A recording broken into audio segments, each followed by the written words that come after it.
Well, the deadline to pass a state budget on time is the end of the day on Tuesday, and that leaves about 4 days for lawmakers and Governor Ed Rendell to work out their differences. And just moments ago, the governor made the specifics about his latest round of cuts public. And 8 on your side, government reporter Matt Belanger has been covering the state budget for us. He's live for us at the state capitol with the details. Matt, what do you know?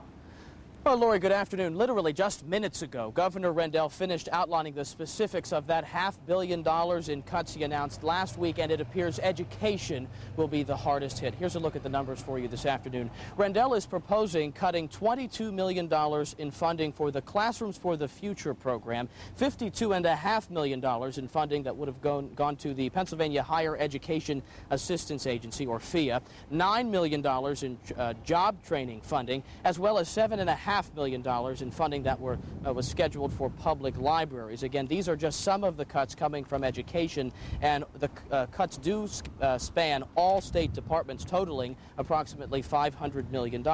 This afternoon, we also know more about how the state and how Governor Rendell wants the state to use federal stimulus money. He has proposed using $418 million for basic education, $77 million for higher education assistance, and $285 million for school district grants.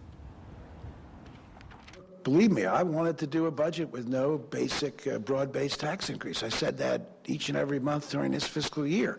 But after the May revenues, it became absolutely clear as a bell that we have no choice.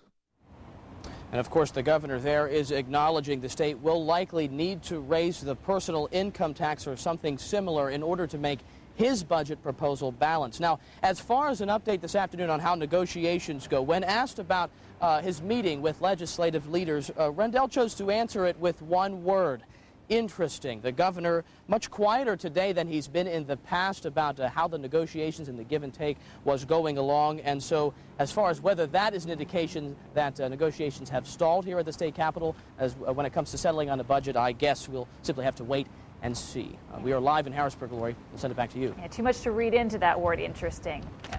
All right, thanks a lot, Matt.